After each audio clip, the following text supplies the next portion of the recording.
Some discoveries don't just challenge history, or they make it feel incomplete. A stone box that rings like metal, a shaft so deep it seems to have no end, structures with no entrance, and fragments that look like parts of something we no longer understand. These aren't stories. They're real places, real objects, found, studied, and still not fully explained. In this video, we're not just exploring ancient Egypt, we're looking at the details that don't quite fit. The parts that feel ahead of their time, the designs that don't match what we expect, and the questions that history still hasn't answered. If that kind of mystery pulls you in, subscribe and stay with me.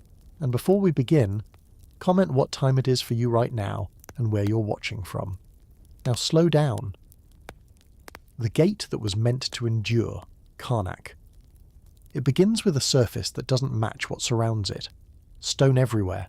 Walls, columns, massive structures shaped from material that feels permanent. That's what defines Karnak. Scale, weight, presence. But then, something different appears. A surface that reflects light. Not like stone, not in the same way. Smoother, darker in places, carrying a finish that feels deliberate. And that's where the attention shifts. Because this is not just carved, it is worked, the bronze-faced gate. At first, it doesn't stand apart dramatically. It blends into the structure, integrated, as if it belongs there. But the material tells a different story, because bronze behaves differently. It is shaped, cast, formed through heat, through process. And that process requires understanding, not just of material, but of transformation, turning raw elements into something controlled. And that raises the first question: when was this done? Because the surrounding structures belong to known periods, defined, studied, placed within a timeline. But this surface feels different, not out of place, but not entirely aligned either. The texture shows age, not new, not preserved in perfect condition, but not entirely worn away, which suggests durability. Because bronze resists time differently than stone. It doesn't erode in the same way. It changes, but it holds.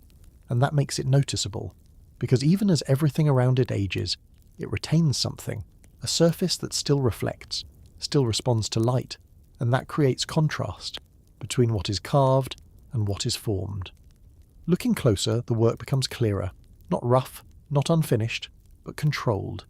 Edges defined, surface consistent, and that consistency suggests skill, because working with bronze is not simple. It requires heat, tools, timing, understanding of how material behaves, and that knowledge is not basic. It is developed, refined, which means it comes from experience, from repetition, from practice over time.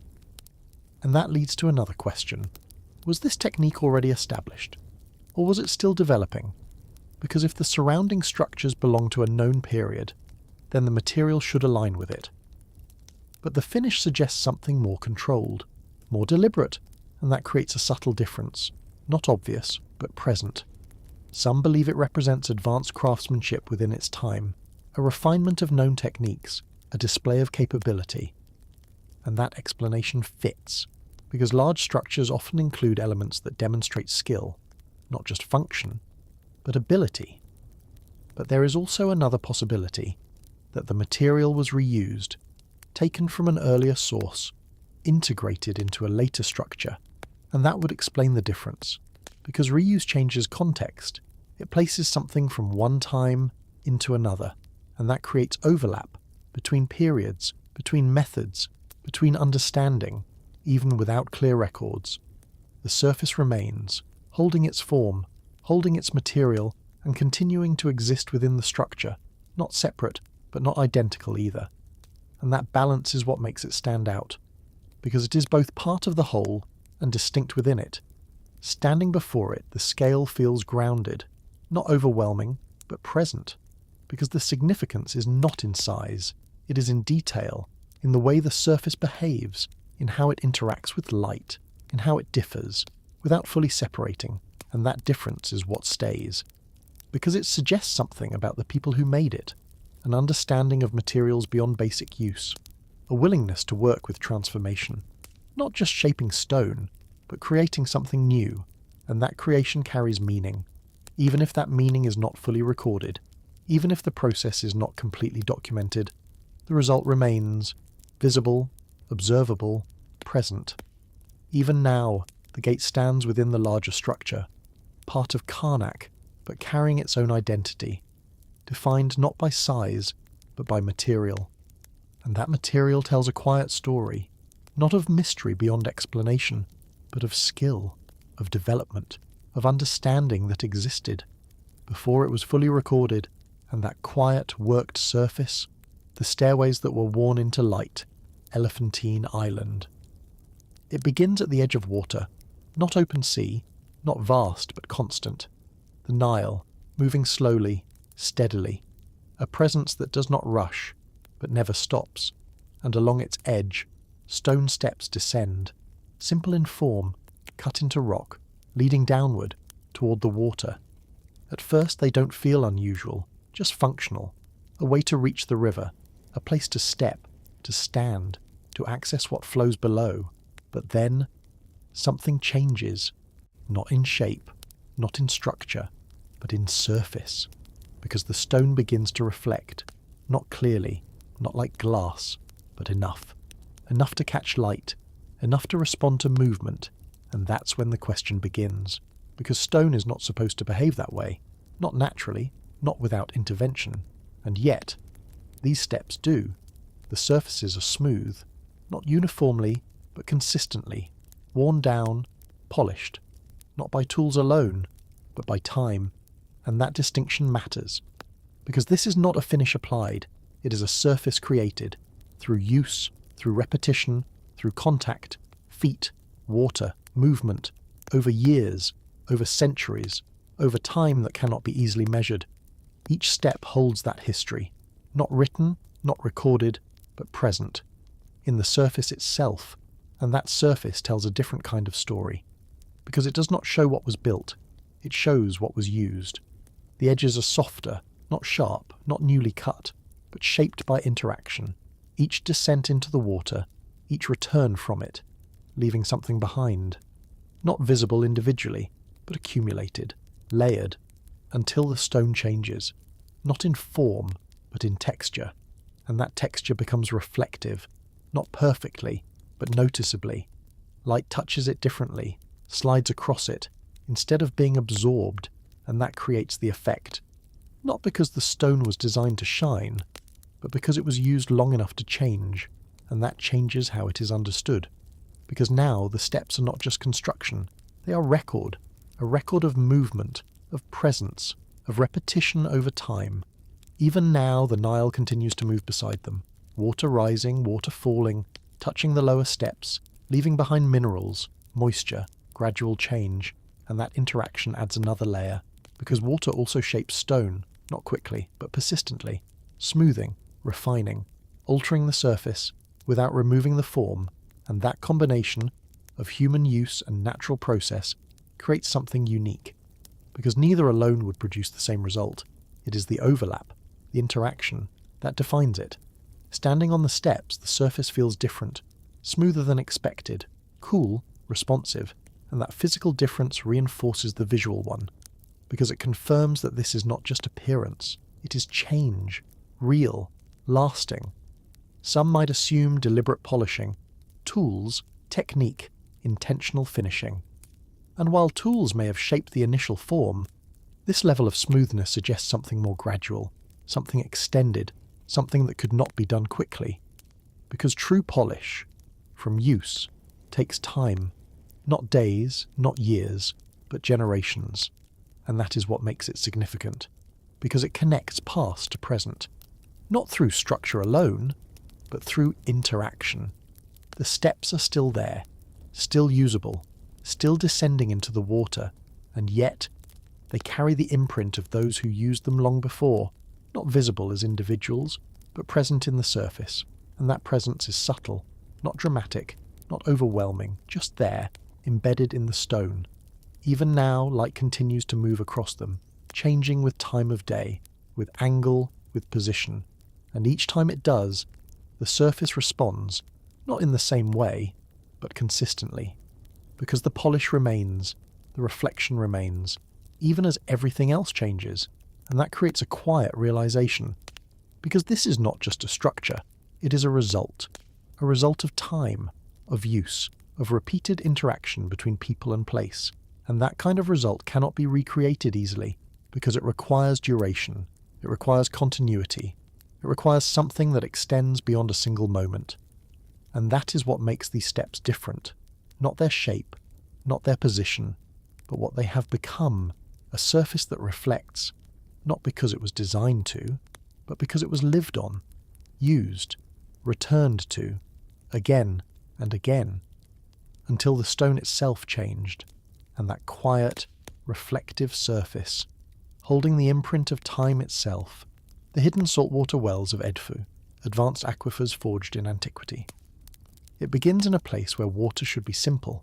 The Nile flows nearby, steady, reliable, a source that has defined settlement for thousands of years.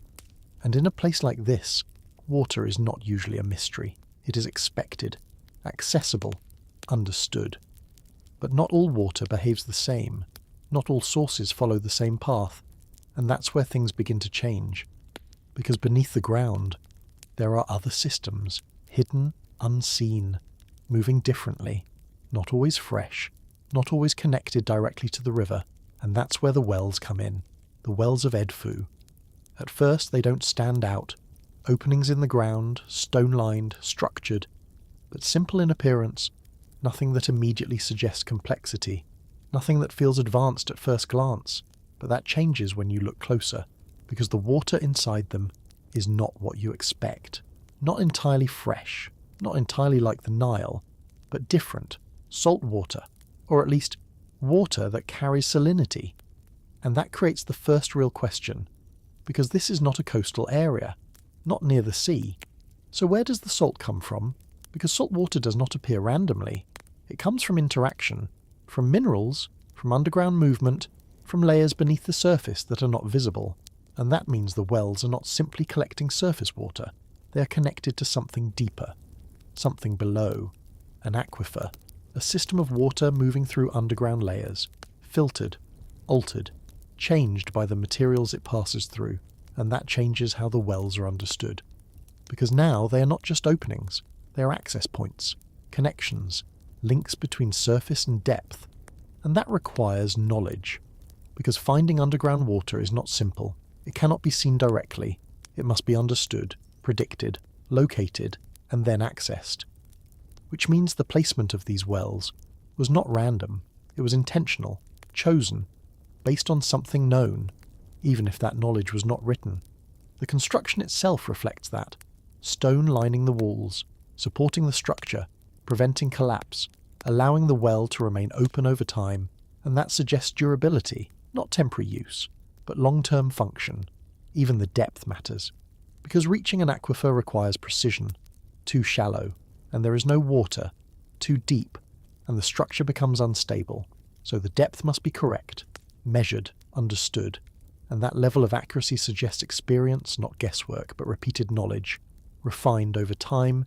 Some believe the salinity comes from mineral layers underground, water moving through rock, absorbing elements, carrying them upward, and that explanation fits, because underground water is rarely pure. It interacts, it changes, it becomes something different from surface sources. But even with that explanation, there is still something notable, because the system works, consistently, reliably, even as conditions change above ground, and that stability matters, because surface water can vary. Levels rise, levels fall, but underground systems remain more constant, less affected by immediate conditions, and that makes them valuable, not just as a source, but as a backup, a secondary system, something to rely on when surface water is not enough, and that suggests planning, because creating multiple water sources is not accidental, it is preparation, understanding that one system may not always be enough, and building another, hidden, protected, below. Even now, the wells remain, not always in use, not always maintained as they once were, but still present, still connected to what lies beneath, still holding water that follows its own path. Standing near them, the surface appears calm, still. but that stillness hides movement. Because underground, water is always moving, slowly, silently, through layers of stone, through spaces that are not visible, and the wells simply reveal a point where that movement reaches the surface. And that is what makes them different. Not what they show, but what they connect to. A system that exists without being seen. A network that operates without direct observation. And that quiet connection is what defines them. Because they are not just structures, they are access to something deeper, something hidden, something that continues, even when it is not visible. And that quiet underground system, reaching the surface through carefully placed openings, the laser-cut limestone facades of Hawara, precision you won't find in textbooks. It begins with a surface that feels too clean, not polished in a modern sense, not reflective, but controlled, defined in a way that doesn't immediately match expectation. Stone is not supposed to behave like this, not at this scale, not with this level of consistency, and yet, here it is. The facades at Hawara. At first they appear simple, flat planes of limestone, edges, lines, nothing decorative, nothing excessive, but the longer you look, the more something feels different, because the cuts are too precise, not perfect, but close enough to suggest intention beyond basic shaping. And that creates the first question. How are these surfaces made? Because limestone is workable, softer than many stones, but still resistant. It does not naturally form into flat planes. It fractures, breaks, erodes unevenly. But here, the surface feels controlled, almost as if material was removed, with direction, with consistency, with purpose, and that changes how it is understood. Because shaping stone is one thing, refining it to this level is another. The edges are not jagged, not irregular. They follow lines, straight, defined, holding their form across distance, and that suggests planning. Because straight lines do not appear accidentally in stone at this scale. They require alignment, reference, a method of maintaining direction, even without modern tools, and that is where the complexity begins. Because tools leave marks, patterns, traces of how material was removed, and here, those marks are subtle, not absent, but not obvious, as if the process was controlled enough in you to minimize irregularity. And that suggests skill, not beyond explanation, but beyond simplicity. Because achieving this level of consistency requires repetition, practice, understanding of how stone behaves, where it resists, where it yields, and how to work with it without losing control. Some suggest abrasion, sand, water, repeated motion, gradually smoothing the surface. And that explanation fits, because abrasion can refine stone, it can reduce irregularities, create smoother planes over time, but it requires effort, time, consistency, and that reinforces the idea that this was not quick work, not rushed, but deliberate.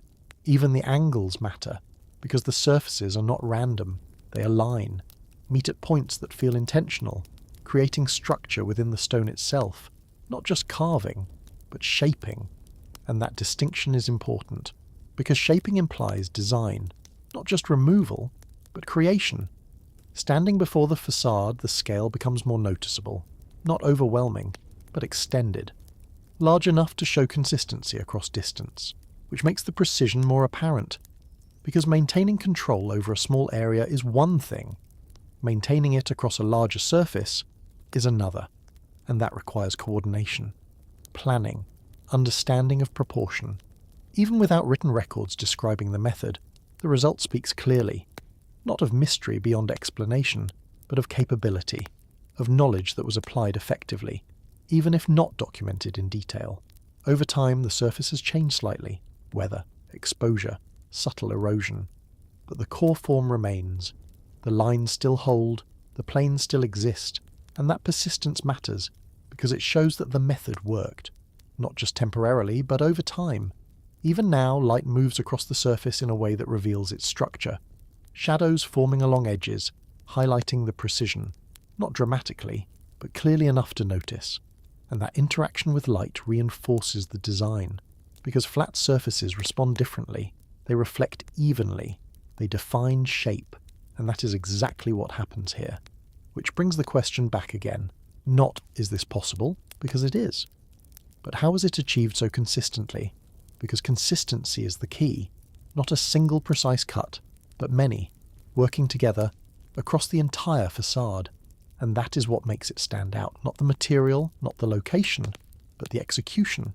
The ability to shape something resistant into something controlled, without losing form, without introducing irregularity, and that ability reflects understanding, not just of tools, but of process, of patience, of how to work with time instead of against it. Even now the facade remains, part of the structure, part of the landscape, but distinct in its surface, defined by its precision, not exaggerated, not overstated, just present. A surface that suggests more than basic shaping, without needing to claim anything beyond it. And that quiet, controlled stone, the sunken vaults of Bubastis, subterranean chambers beneath the Nile Delta.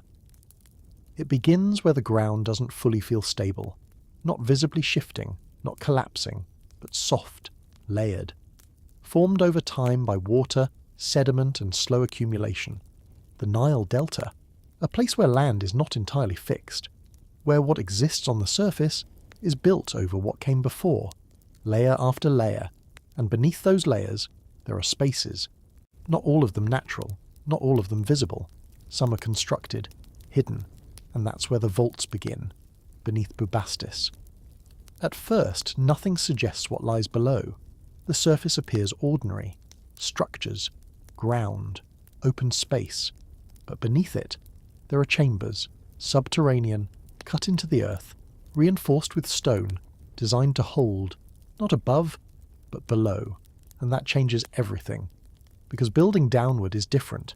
It requires understanding of pressure, of weight, of how the ground behaves, especially in a place like this, where the soil is not solid rock, but layered sediment, soft in places, unpredictable over time, which means these vaults were not simple excavations. They were engineered, planned, stabilized.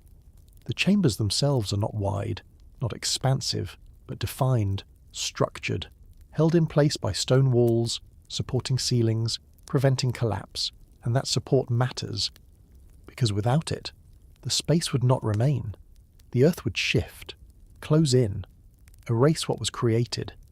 But these spaces persist, even after long periods of time, which suggests understanding, not just of building, but of environment, of how to work within unstable ground, and still create something lasting.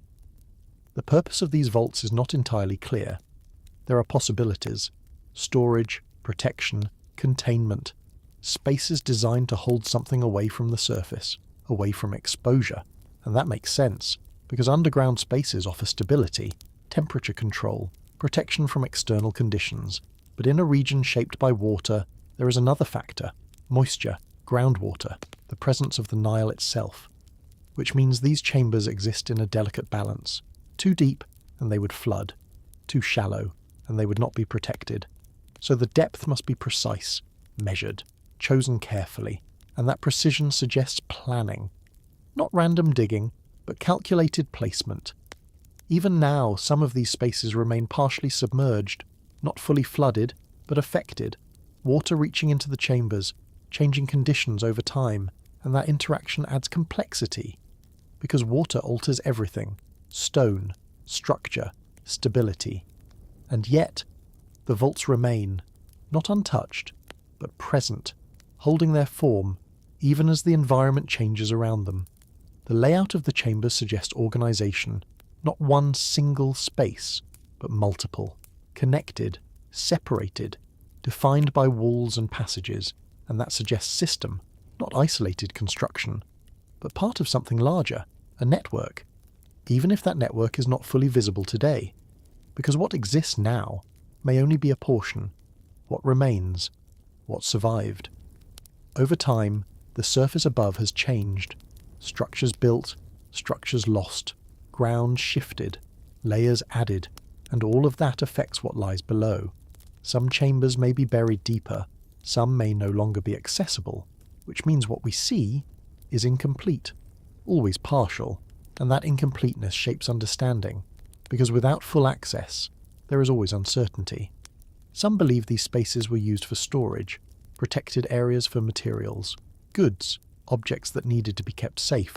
Others suggest something more controlled, not just storage, but containment. Spaces designed to separate something from the surface, but without direct evidence, the purpose remains open, not fully defined, only suggested. Standing above ground, nothing reveals what lies beneath. No visible signs, no indication of depth, just surface. And that contrast is what makes it different, because the structure exists without being seen, a hidden system, operating below, silent, unnoticed, unless discovered. And that changes how the site is understood, because it is not just what is visible, but what exists beneath it. Even now, the vaults remain, not fully exposed, not fully understood, but present, holding their structure, holding their space, and whatever purpose they once served remains with them, even if it is no longer clear, even if it is no longer accessible, and that quiet, submerged system beneath shifting ground. The whisper corridors of Dashur, acoustic tunnels beneath the pyramid. It begins with silence, not complete silence, but controlled. A kind of quiet that feels contained, held within walls, not carried away. And that's where the difference starts. Because silence behaves differently in enclosed spaces. It lingers, it settles, and sometimes it changes. Beneath the pyramids at Dashur, there are corridors, narrow, stone-lined, extending into the structure. At first they seem simple, passageways, connections between spaces, nothing unusual in design. But then, sound begins to behave differently. A small movement, a step, a shift in breath, and it carries. Further than expected, clearer than expected, and that creates the first question. Because sound usually fades, it disperses, loses strength as it travels. But here, it doesn't fade in the same way. It holds. It moves along the corridor, guided, almost as if the space itself is directing it. And that's where the idea of acoustics comes in. Because sound is shaped by environment, by surfaces, by angles, by the distance between walls. And these corridors have those elements, stone walls, close, parallel in sections, angled in others, creating reflections, echoes, but not chaotic ones, controlled, predictable.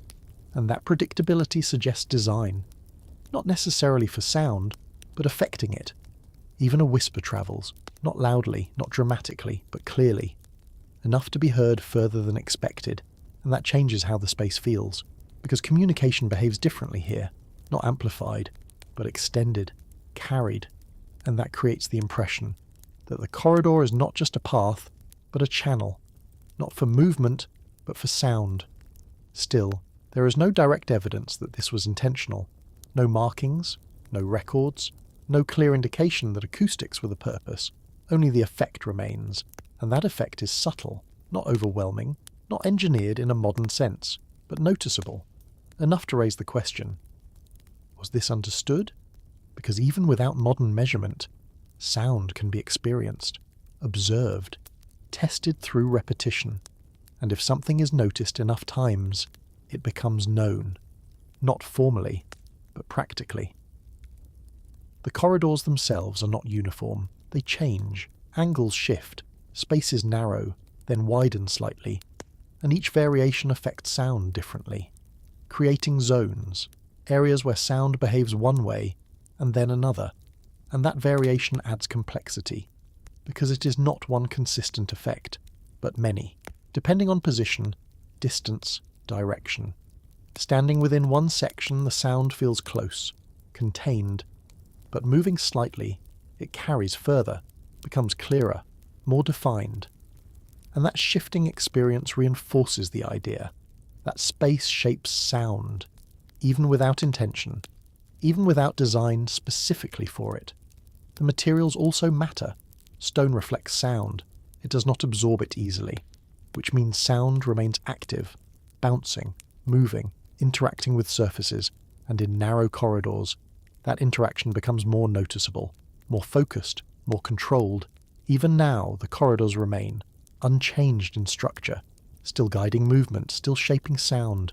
The environment outside continues as normal, open space, sound dispersing freely. But inside, everything is different, contained, directed, and that contrast defines the experience, because it highlights how space alters perception, not just visually, but audibly.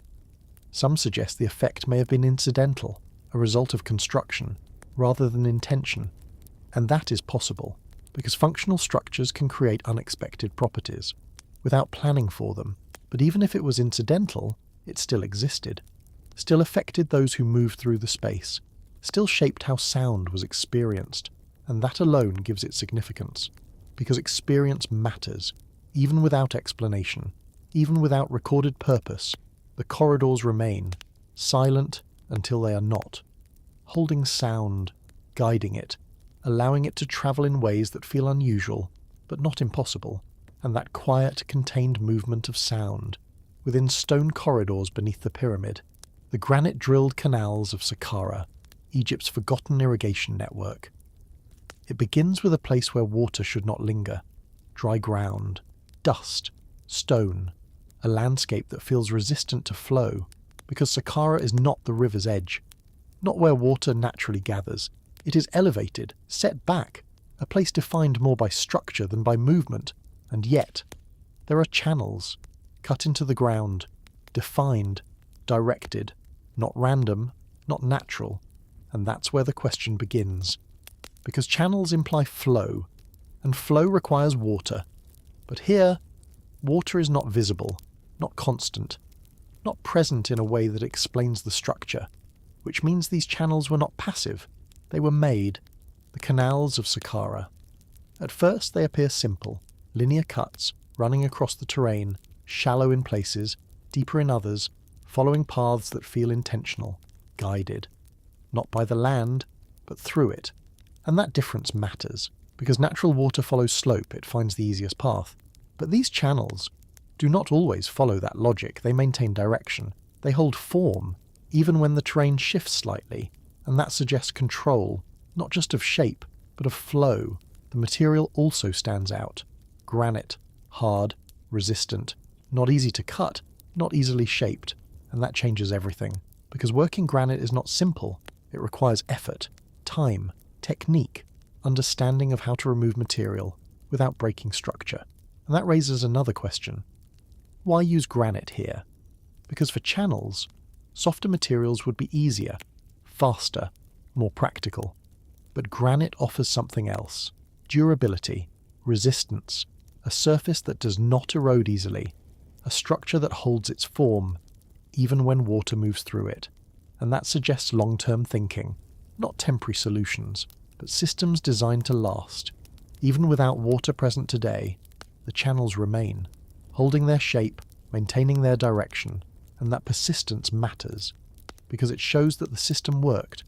At least for a time, the layout suggests distribution, not a single path, but multiple, branching, connecting, creating a network, and that network implies purpose, not isolated use, but system-wide function, water brought in, directed, distributed, to specific points, controlled, managed, and that is what defines irrigation, not just movement, but regulation, ensuring water reaches where it is needed, when it is needed, and that requires planning, because water is not constant, it varies, changes with season, with level, with availability, so controlling it means understanding it, predicting it, working with it, and these channels suggest exactly that.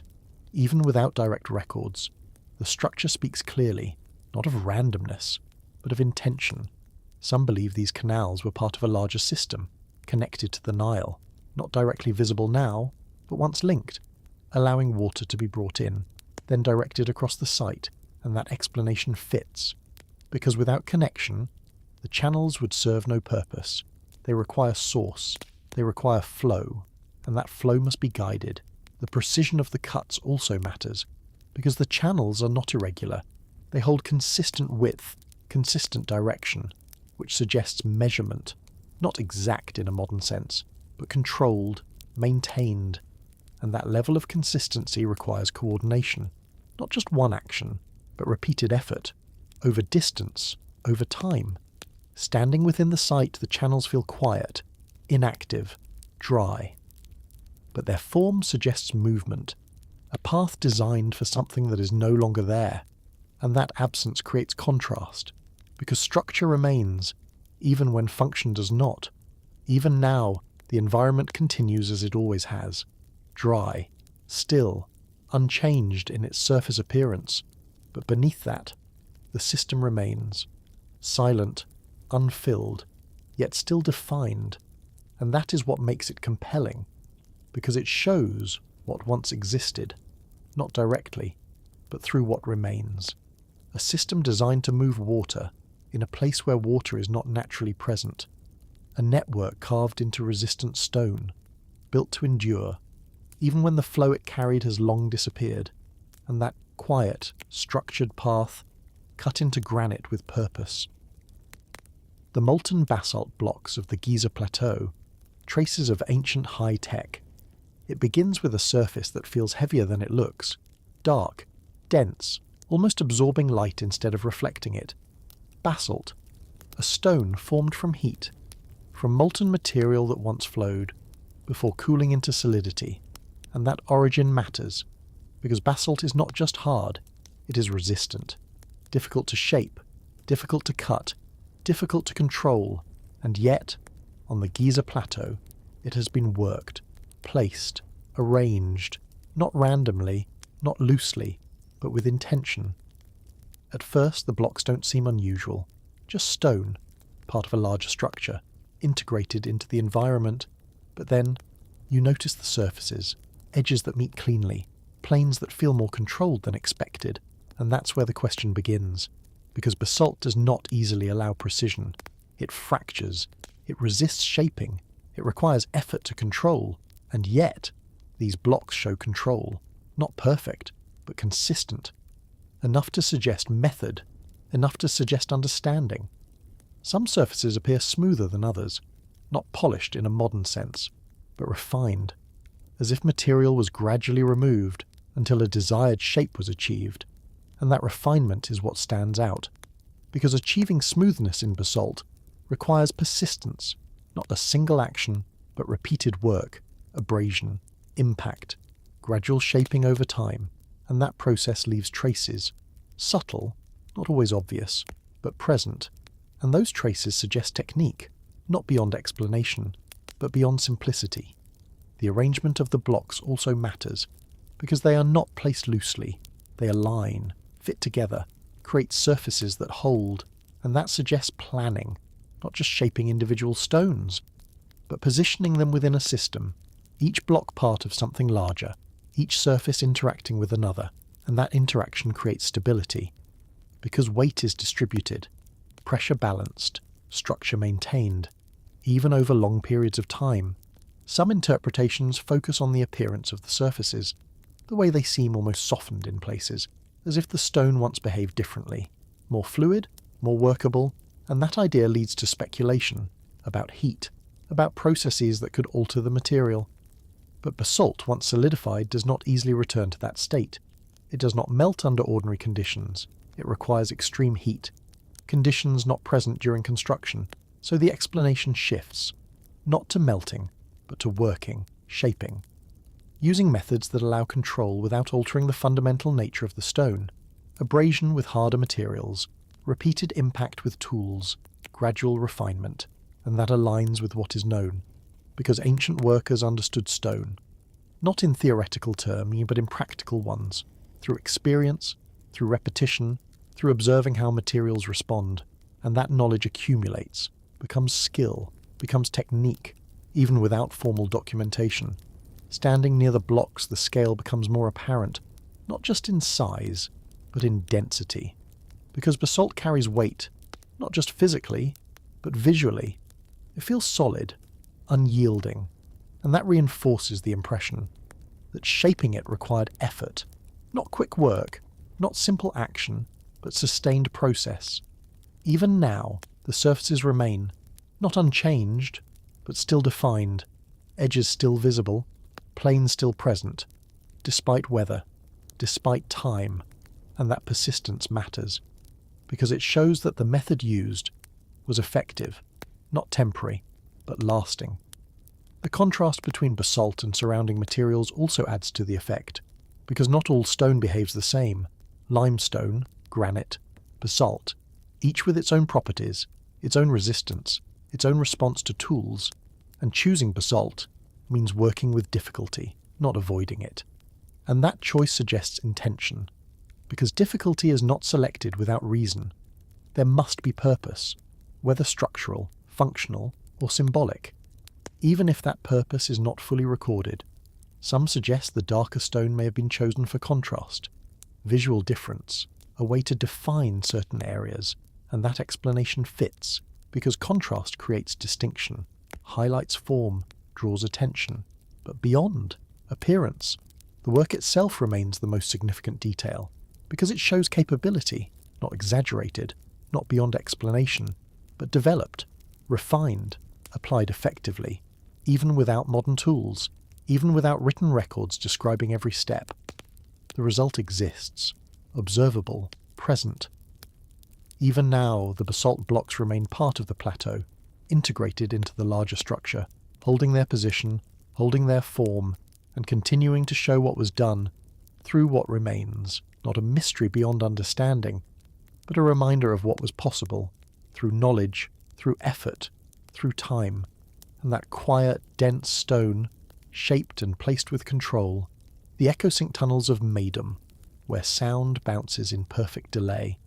It begins with a sound that shouldn't last this long, a simple step, a shift of weight, a breath, and yet it continues, not loudly, not dramatically, but clearly, carrying further than expected, holding its presence inside the space.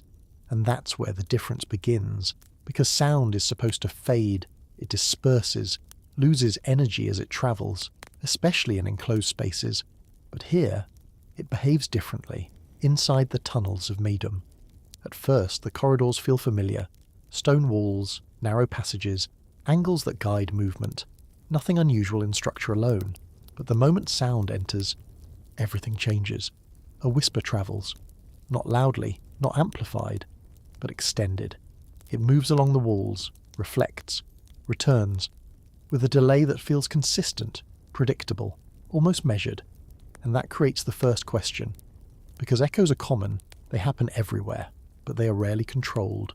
They scatter, overlap, fade unevenly. But here, they feel ordered, as if the space is shaping them, not randomly, but with pattern. And that pattern suggests something important, because sound depends on geometry, on distance, on surface. The tunnels are narrow, stone-lined, with surfaces that reflect sound efficiently, not absorbing it, but returning it. And that reflection creates delay, the time it takes for sound to travel, hit a surface, and return. In most spaces, that delay varies, changes with position, with angle. But here, it feels consistent, as if the distances are aligned, as if the surfaces are positioned to create predictable return. And that gives the impression of synchronization. Not perfect, but close enough to notice, close enough to feel.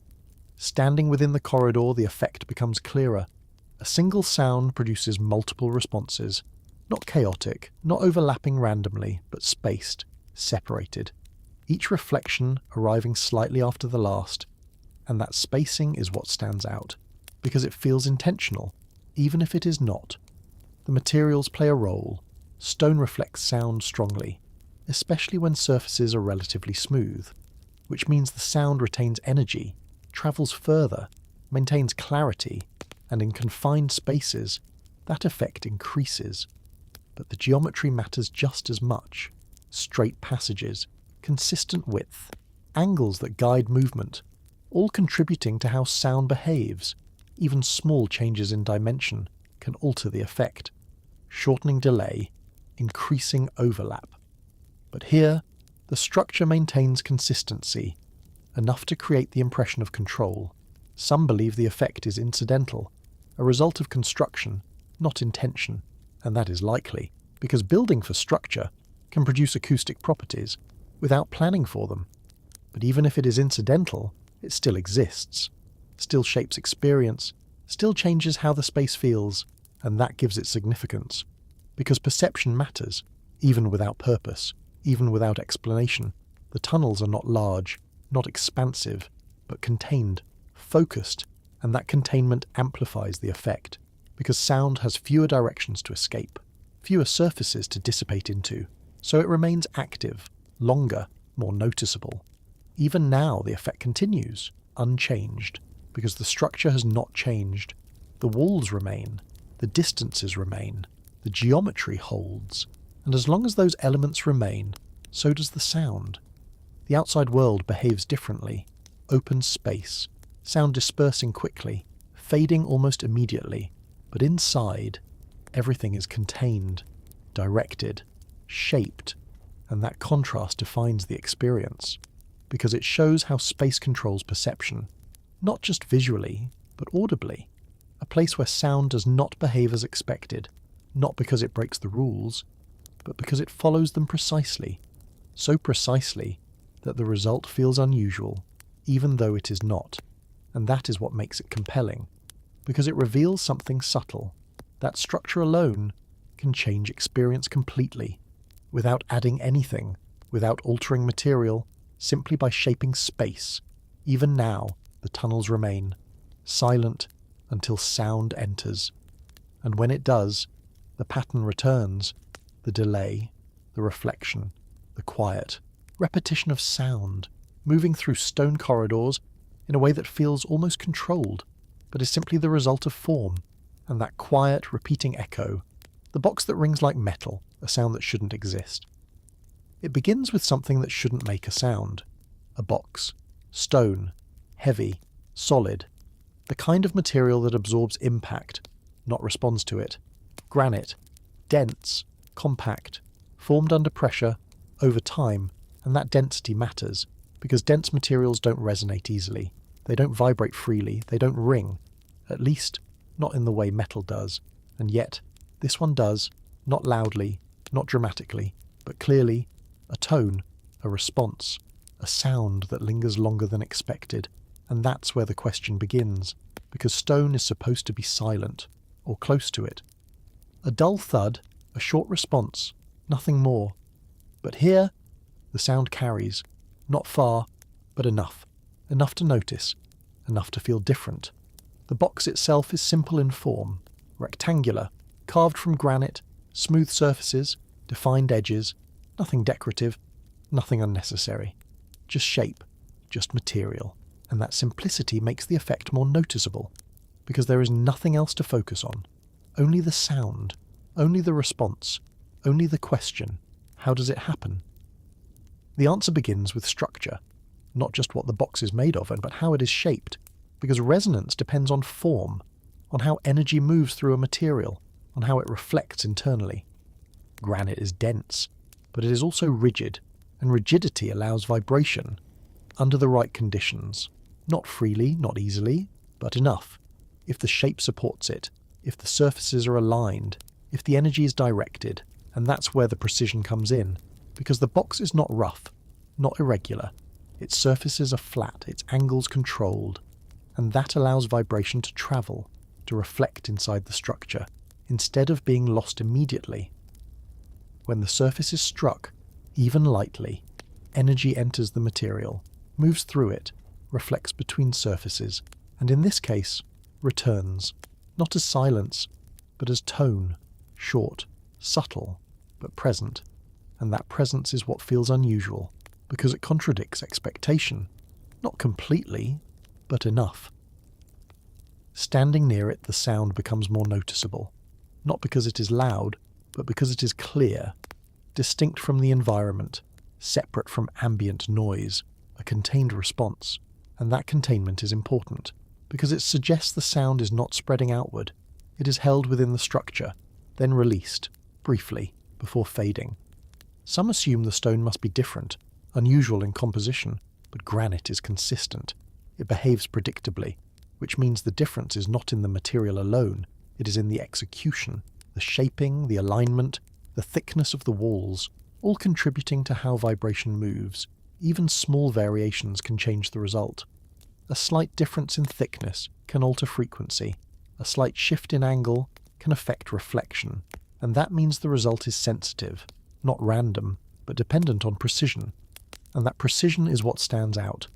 Because creating a shape that supports resonance requires control, not just over form, but over detail.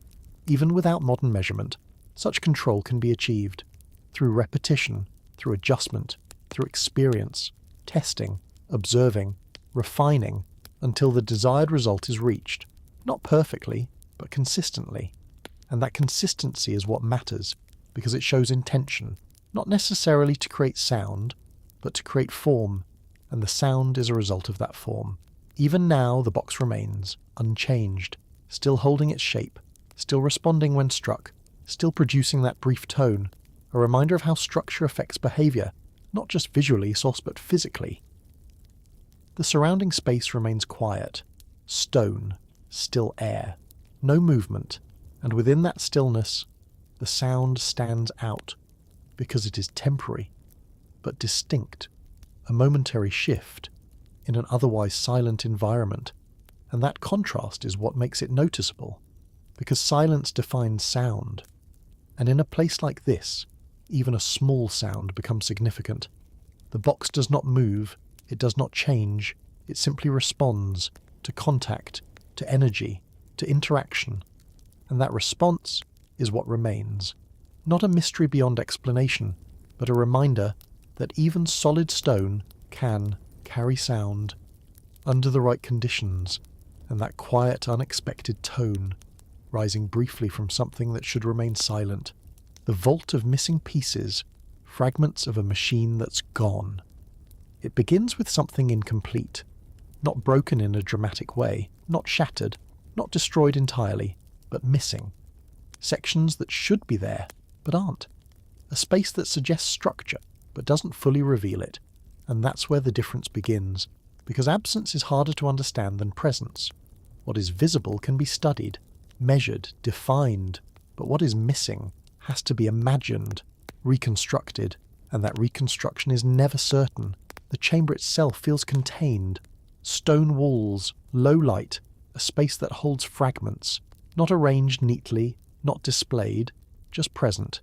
Pieces, scattered, some larger, some smaller, each with edges that suggest connection, but none that fully complete anything. And that creates the first question: what was here? Because fragments imply a whole. They suggest something that existed in full form, before being separated, before becoming what they are now.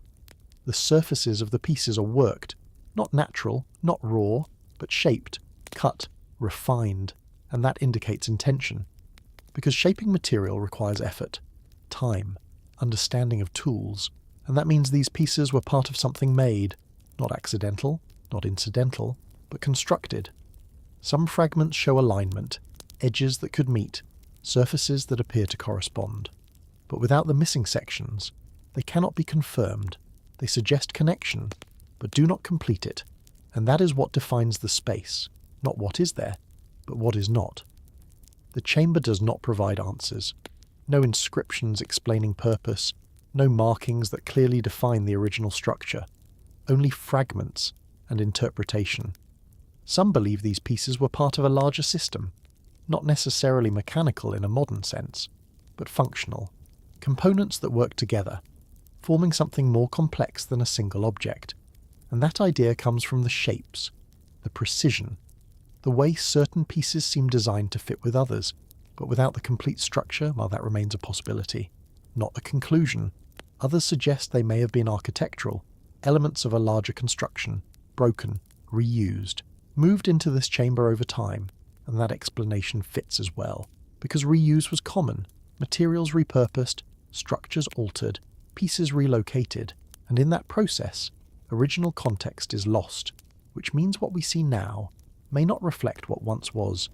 Standing within the chamber, the scale feels uncertain, not large enough to suggest a massive structure, but not small enough to dismiss. The fragments hold weight, not just physically, but conceptually, because each piece suggests something more, something beyond itself, and that suggestion is what keeps the question open. Even the arrangement feels unintentional, not placed to be understood, not organised for clarity, just present, as if they were left, rather than displayed, and that adds to the uncertainty, because without order, interpretation becomes more difficult.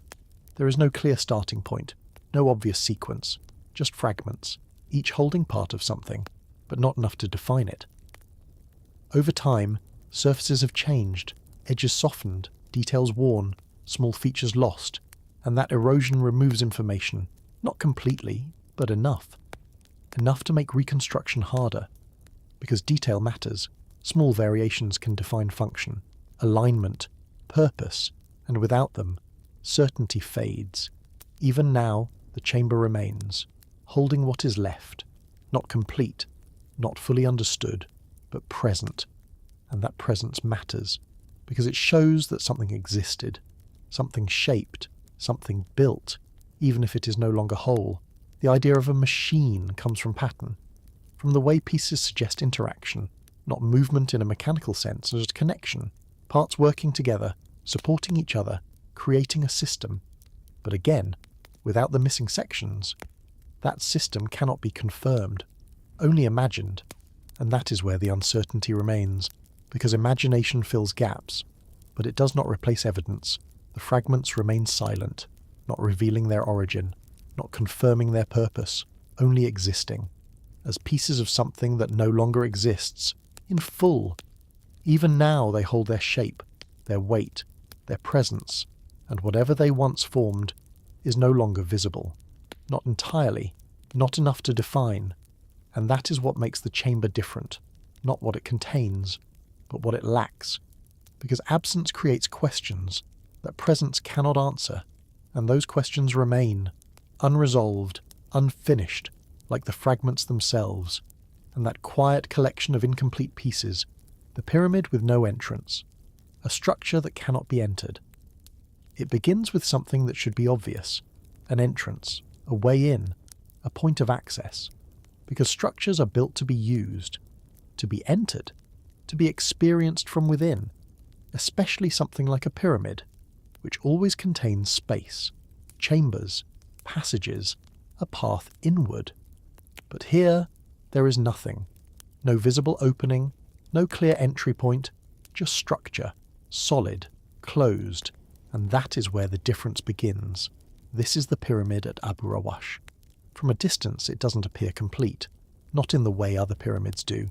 It feels reduced, lower, more like a plateau of stone than a rising form, and that alone changes perception, because it does not dominate the landscape, it sits within it, almost as if it has been brought down, or never fully raised, but as you approach, the structure becomes clearer, blocks, large, placed, forming what remains of something that once had more definition, and yet, the absence is immediate, no entrance, no visible passage, nothing that suggests movement inward, and that raises the first question. Was there ever an entrance? Because erosion can remove features, time can erase openings, collapse can bury access points, and that possibility exists, because the structure is not intact. Parts are missing, surfaces altered, which means what we see now may not reflect what was originally there. But even with that, there is no clear evidence of where an entrance would have been. No partial opening, no collapsed corridor, no indication of a path that once existed, only stone, and that creates uncertainty, because pyramids are not designed without access. They contain internal spaces, chambers that require entry, and that entry must exist, at some point. So if it is not visible now, it must be hidden, buried, or removed. Some suggest the structure was never completed, that construction stopped before internal passages were fully developed, and that explanation fits in part, because incomplete structures lack finishing elements. They remain partially formed, but even incomplete pyramids often show signs of planned access, indications of where entrances would be placed, and here that is not clearly visible. Others believe the entrance may exist, but is concealed, covered by collapse, hidden beneath layers of stone and debris, and that possibility remains, because what lies beneath is not fully exposed. The interior may still exist, unseen, unreached, and that creates another layer of uncertainty, because now the structure becomes two things, what is visible and what may exist beneath it.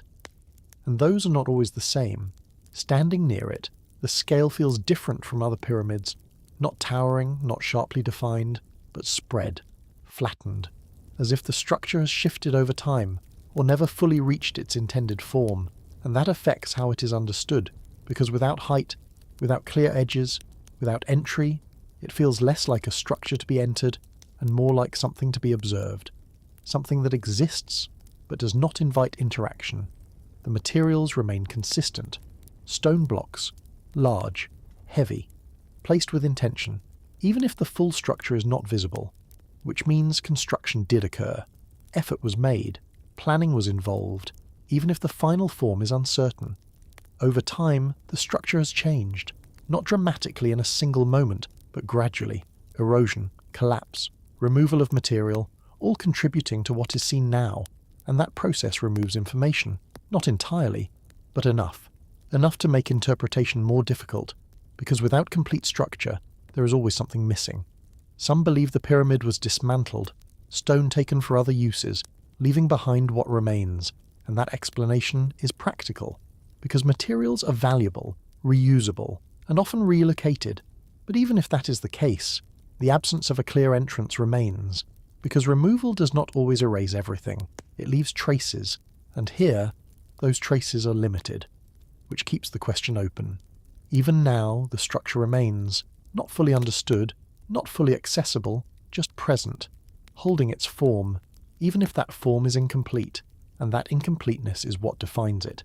Because it removes certainty, it removes clarity, leaving only possibility. Was it unfinished? Was it altered? Does something still exist beneath it, hidden from view? There are no final answers, only interpretations, only what can be observed, and what cannot. The land around it continues as it always has, open, quiet, unchanged in its rhythm, and within that landscape, the pyramid remains, not inviting entry, not revealing its interior, just existing, closed, unresolved, and that silent, inaccessible structure, the stone that was softened, evidence of impossible construction. It begins with a surface that doesn't feel like stone should, not rough, not sharply cut, not fractured in the way natural material usually is, but softened, not melted, not reshaped by heat, just softened.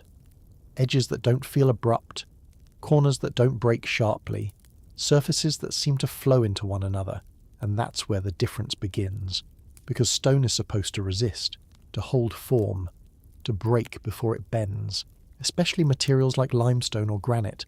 They fracture, they chip, they split, but they do not usually appear softened, not at this scale, not across multiple surfaces, and yet, here it is, blocks that feel less like they were cut, and more like they were shaped.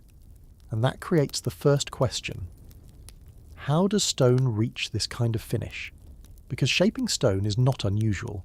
Tools can refine surfaces, abrasion can smooth edges, time can wear down sharpness. But this feels different, more controlled, more consistent, as if the transition between surfaces was intentional, not just reduced, but guided. Looking closer, the details become clearer. Edges are not perfectly rounded, but they are not sharp either. They sit somewhere in between. A controlled transition, not accidental, not entirely natural. And that balance is what stands out, because it suggests method, not beyond explanation, but beyond basic shaping. Some suggest erosion, wind, sand, time acting slowly on the surface, and that explanation holds weight, because erosion can soften edges, it can reduce sharp lines, create smoother transitions, but erosion is rarely uniform, it varies. It depends on exposure, direction, material composition, and that means it usually creates irregular results, not consistent ones. But here, the softness feels controlled, repeated across multiple blocks, not identical, but similar, enough to suggest intention, and that shifts the explanation toward craftsmanship, toward technique, because stone can be shaped in stages, rough cutting first, then refinement, then smoothing, using abrasion, using tools that gradually reduce irregularities, and that process can create softened edges, not by altering the material itself, but by removing the parts that make it appear sharp. And that requires time, not a single action, but repeated work, gradual refinement, until the desired surface is achieved. Even small changes matter. A slight adjustment to an edge can change how it feels, how it looks, how it transitions into another surface, and that sensitivity requires control. Not just strength, but precision, even without modern tools, because precision is not only about equipment, it is about understanding, knowing how material responds, where to apply pressure, how to guide the process, and that knowledge builds over time, through repetition, through experience, through observing results. Standing near the blocks, the effect becomes more noticeable. Not dramatic, not obvious from a distance, but clear up close, because the surface behaves differently. Light moves across it smoothly, without catching sharply on edges, creating a softer visual impression, and that visual softness reinforces the physical one, because both are connected. Even now the blocks remain, holding their shape, holding their surfaces, not unchanged, but still defined by that softness, and that persistence matters, because it shows that the finish is not temporary, not easily altered, it remains, even as conditions change, even as time continues. Some interpretations move beyond craftsmanship, suggesting methods that alter the material itself, softening it in a way that allows shaping like clay. But there is no evidence for that. Stone does not behave that way under normal conditions. It does not become pliable, it does not flow. And without clear proof, those ideas remain speculative. What remains grounded is the process of refinement, of shaping through removal, of creating softness by eliminating sharpness. And that process is enough to explain the effect, enough to understand the result, without needing to go beyond what is known, even if the level of control feels surprising, even if the consistency feels unusual, because what feels unusual is not always impossible. It is often just unfamiliar or underappreciated. The blocks remain where they were placed, part of structures, part of something larger, but carrying their own detail, their own finish, their own subtle difference, and that difference is what stays, not dramatic, not exaggerated, just present. A surface that feels softened, not because the stone changed its nature, but because it was shaped with care, with patience, with understanding. And that quiet, controlled softness, the deep shaft with no bottom, a descent that never ends. It begins with an opening that feels too narrow to matter, just a cut in the ground, dark, vertical, almost easy to overlook until you look down. And the darkness doesn't return anything. No clear bottom, no reflection of light, no sense of where it ends. And that's where the difference begins, because most spaces reveal themselves, even if partially, even if not completely. They give something back, a shape, a distance, a hint of depth, but this does not. The shaft descends, straight, defined, cut into the earth, not natural, not formed by erosion alone, but shaped, created, and that changes everything, because vertical excavation is not simple. It requires control, precision, an understanding of how to remove material without causing collapse, especially downward, where gravity works against the structure. And yet, this shaft holds. The walls remain intact, the form remains consistent, even as it disappears into darkness, and that raises the first question. How deep does it go? Because depth is not just distance, it is effort. Every additional layer removed requires more time, more labour, more planning, and that means this was not accidental. It was intentional, a decision to go down, further, deeper, beyond what is immediately necessary. The walls are not rough, not chaotic. They follow lines, straight, controlled, and that suggests method, not random digging, but structured excavation, maintaining direction, maintaining form, even as depth increases.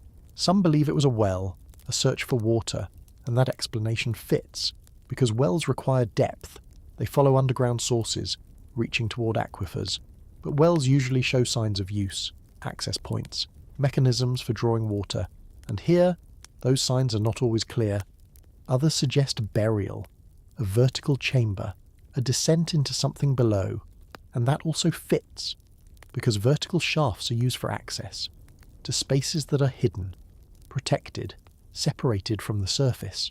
But again, there is no clear confirmation, only the shaft itself and its depth. Standing at the edge, the feeling changes. The ground feels stable, but the space below does not, because it is not visible, not measurable by sight, and that creates uncertainty, because depth without visibility feels endless, even if it is not. Light behaves differently here. It enters, but does not return, absorbed, lost in distance, and that absence of reflection reinforces the feeling that the shaft continues beyond what can be seen. Sound behaves differently as well. A small object dropped takes time to respond, a delay before impact, before the sound returns, and that delay creates perception, not exact measurement, but impression. An impression of depth, of distance, of something extending far below, even if the exact bottom exists, even if it is simply beyond view.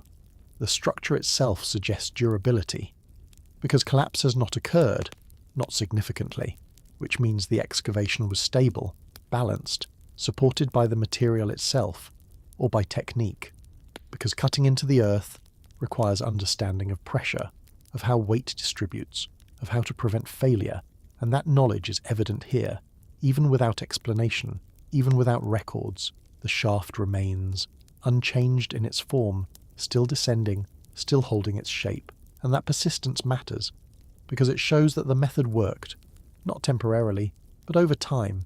Even now the opening remains, visible, accessible, but not fully understood, because the bottom is not always seen, not always reached, and that leaves the question open, not what it is made of, not how it was cut, but how far it goes, because depth defines it. More than structure, more than material, the idea of descent becomes central, a movement downward, away from light, away from surface, into something unseen. And that movement creates a different kind of space, not horizontal, not expansive, but vertical, focused, directed. And that direction changes perception, because it is not about where you can go, but how far down it extends. Even if that distance is finite, even if it ends, the experience suggests otherwise, because what cannot be seen feels infinite, and that feeling is what remains, not the exact depth, not the precise measurement, but the impression of something that continues beyond what is visible, beyond what can be easily understood, a descent that feels endless, even if it is not, and that quiet vertical absence. The world before Egypt, a civilization lost to time and water. It begins with a question that doesn't have a clear place in history. Not what Egypt was, but what came before it, because Egypt feels complete, defined, recorded, structured within a timeline. But that timeline has a beginning, and beginnings are rarely empty. They come from something earlier, something that existed before the record begins, and that's where the uncertainty starts. Because history does not always preserve everything. It keeps fragments, leaves gaps, forgets entire sections, and sometimes those missing sections matter the most. Before dynasties, before written language as we recognize it, before monuments were recorded, there were landscapes, rivers, settlements, people moving across land that looked different than it does now. Because the world was not the same. Water levels were different. Climate shifted. Regions that are dry now were once fertile, and areas that are submerged today were once exposed. And that changes everything. Because if land disappears, so does what was built on it. Not instantly, not completely, but gradually, covered, buried, submerged, and that creates loss, not just of structure, but of memory. Some theories suggest that before what we call ancient Egypt, there were earlier cultures, not necessarily advanced in the way we imagine, but established, organized, living in ways that left traces. But those traces are not always visible, because water changes preservation. It erodes, it covers, it shifts sediment, hiding what once existed, and that makes discovery difficult, because what lies beneath water is not easily accessed, not easily studied, and often not even known. There are sites across the world that suggest this pattern, structures found beneath water, not intact, not fully defined, but present, indicating that land once existed where water now is. And that suggests something important, that what we see today is not the complete surface of the past, only what remains above it, and that means something is missing. Not necessarily advanced civilizations in a dramatic sense, but human presence, activity, life that existed in places now gone. Some believe that rising water levels at the end of the last ice age changed everything.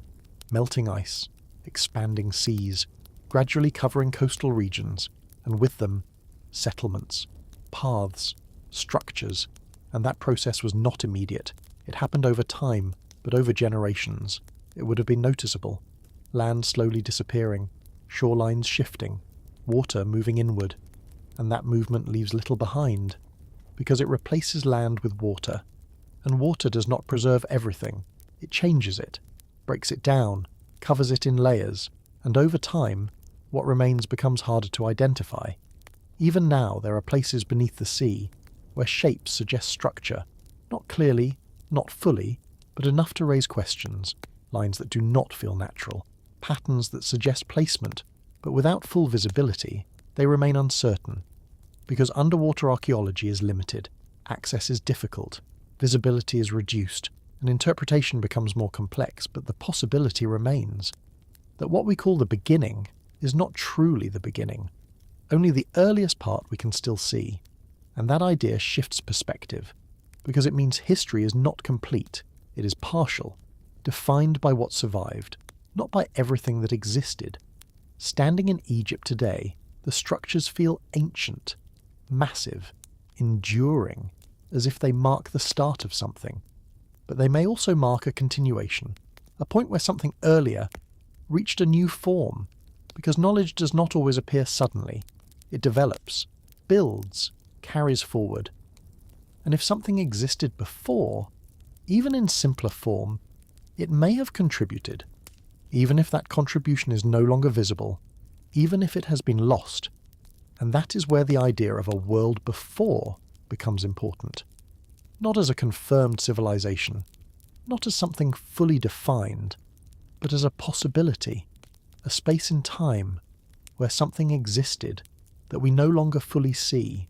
The absence of evidence does not confirm it, but the presence of gaps allows it, allows the question to remain open, because history is not fixed. It changes as new discoveries are made, as new evidence appears, as old assumptions are reconsidered, and that means the past is not complete, it is evolving. Even now, even with all that has been studied, there are still areas unexplored, still regions beneath water, still layers beneath the ground, holding what has not yet been found. And that is what makes it different, because it suggests that what we know is only part of the story, not the whole, just what remains visible, and what lies beyond that remains unknown. Not necessarily extraordinary, not necessarily advanced beyond understanding, but present, existing at some point before being lost to change, to time, to water, and that quiet possibility of something that existed before the beginning we recognize. The schist disk of Saqqara, a design no one can explain. It begins with something that doesn't look like it belongs, not because it's out of place, but because it doesn't match expectation. Stone, thin, wide, shaped in a way that feels deliberate, but unfamiliar, and that's where the difference begins. Because most stone artifacts follow known forms.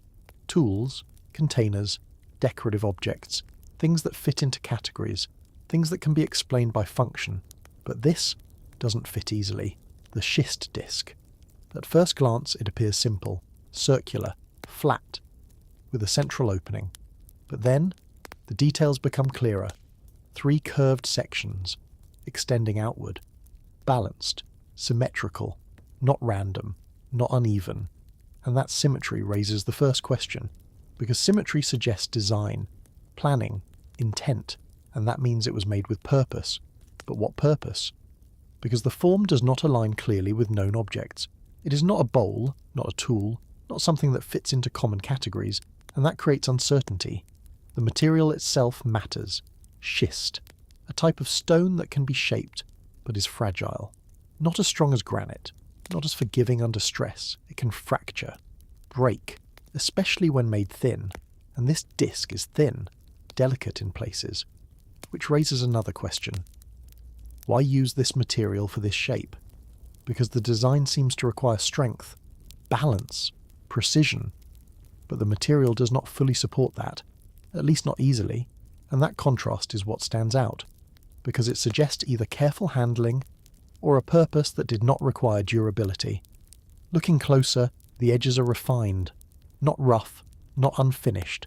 They follow curves, consistent, controlled, and that suggests skill, because shaping stone into thin, curved forms requires precision, not just cutting, but control over pressure, over direction, over how much material is removed. Even small mistake would cause fracture, which means the process had to be careful, gradual, measured, and that level of control is not simple. It requires experience, understanding of the material, and patience. Some interpretations suggest it was part of a mechanical system, a component, something that moved, rotated, functioned within a larger structure, and that idea comes from the symmetry, the balance, the central opening. But there is no clear evidence of that, no matching components, no system that confirms it, only the object itself and its form. Others believe it may have been symbolic, not functional, but representational, a shape created for meaning rather than use. And that explanation also fits, because not all objects are practical. Some are made to represent ideas, concepts, forms that hold meaning, even if they are not used in a mechanical sense. But again, there is no confirmation, only interpretation. Standing near it, the scale becomes clearer, not large, not imposing, but precise, defined.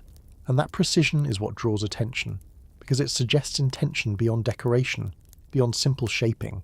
It feels designed, not randomly created, but carefully planned. Even now, the disc remains, preserved, protected, studied, but not fully explained, because explanation requires context, and context is limited. There are no records describing its purpose, no clear parallels that define its use, only comparisons, only possibilities, and that leaves it open, not unsolved in a dramatic sense, but not fully understood either. The balance of the object is also notable, even distribution of mass, symmetry across its form, which suggests awareness of structure, not just appearance, but stability, and that awareness could support multiple interpretations, functional, symbolic, or something in between.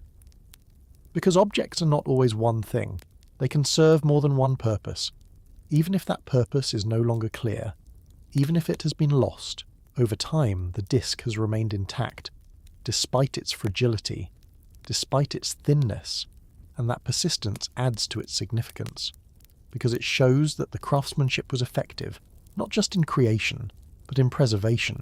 Even if unintentionally, even if by circumstance, the object continues to exist, holding its form, holding its questions, and that is what defines it, not mystery beyond explanation, but absence of clarity, a design that suggests purpose without confirming it, and that quiet uncertainty, the Antikythera level Egyptian gears, fragment claims.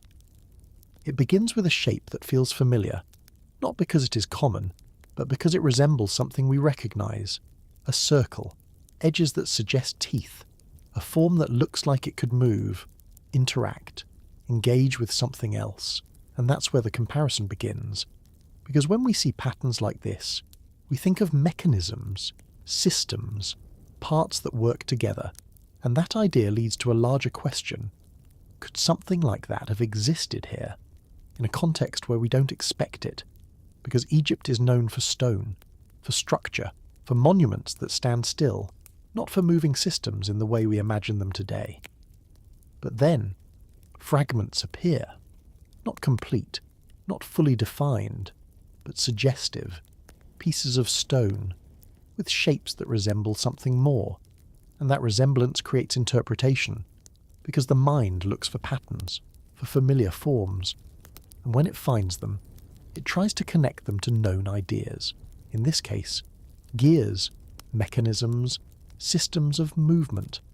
But resemblance is not confirmation, and that distinction matters, because a shape can look like something without being that thing. The fragments themselves are incomplete, broken, separated from whatever context they once had, and without context, meaning becomes uncertain. Some edges appear curved, regular, repeating in a way that feels intentional. But repetition alone does not define function. It only suggests pattern, and pattern can exist for many reasons: decorative, symbolic, structural, not necessarily mechanical. The material also plays a role: stone, rigid, heavy, not ideal for moving parts, because movement requires tolerance, flexibility, precision at a level that allows motion without resistance, and stone resists that. It does not move easily, it wears differently, it fractures under stress, which makes it less suitable for systems that require constant interaction. But that does not mean shaping is impossible.